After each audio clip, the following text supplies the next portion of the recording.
Hello everybody. So today I'm going to explore self-care as character types. I'm not particularly a typologist, but I think that it'll be fun to see what kind of self-care character you have. How do you work into this kind of big picture thing called self-care? So there are three main types: that of the action-oriented, that of the thought-oriented, and that of the emotional-oriented. So these are the three different classifications of styles of people, if you will, in the self-care model. So we'd say that the mind is powerful but needs to learn action, right? We say the action, the body, that kind of person who gets stuff done is powerful until it comes to emotion.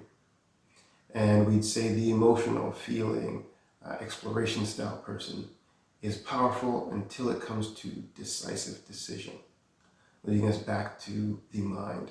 So we see in just selecting which type you are, which is particularly your strength, do you tend to be somebody who is action first? Let's just get it done and see how it goes as we go through it. Are you somebody who is emotion first? What is the feeling like? I'm going to choose this thing based on how I feel on it. I feel many ways. I'm not quite sure which one I'm going to take, but I can really live in that moment. I can experience the thing that it is for its own beauty. Or am I a thought-based person? This is how you solve this situation in the most likely scenario.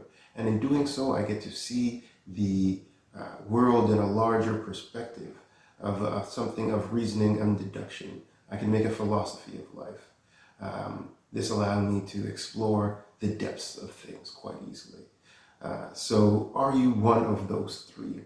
And if you are, you have selected your strength, which is your way of navigating life in its most basic and powerful form for us. So we see life through, let's say, the eyes of emotion, the eyes of the mind, the eyes of the body. This would be a good way to say it. And in doing so, we run into our limitations. So as soon as you select your type, you also see your area of most improvement. We'd say, in a way, we want to integrate this opposite side. These are three separate characters, if you will. We've made them that way. However, they are more symbolic of the fact that all of these things reside in one single person.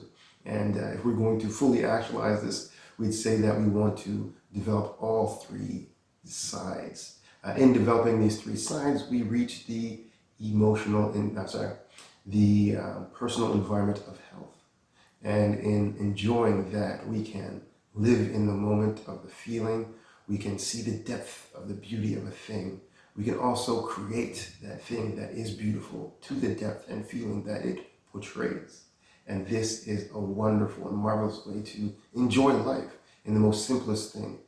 This is the ideal of the self-care model, the idea of the potential of the human being. We can rise to this occasion, as we know, Maslow and all his hard work. It is possible. In fact, this is what all psychologists have strive to accomplish in their work, a way of bringing out the experience of the full individual. Now, we've taken this self-care approach, which is one that doesn't necessarily side with psychology or philosophy or fitness or athletics or the gym. We have taken one who is none of these things in itself, but as a whole, it's made up of these parts. Therefore, it is not leaning one way versus the other. And this is the balancing and restoring effect that is found in the self-care model. Thank you for listening. Please enjoy the understanding of which type you are and what that means for you. And know that you have built your life based on your strength and not rounded it out with empowering your area of challenge. And more so, not integrating all three categories, which is a challenge. It is not an easy thing, but it definitely is worth it. Thank you for listening. I think I might go through a video kind of speaking maybe a little bit more to the specific type that is categorized for each person. Again, this is just a way of showing the interesting parts of self-care, and it's not particularly a be-all and end-all of character type. Thank you.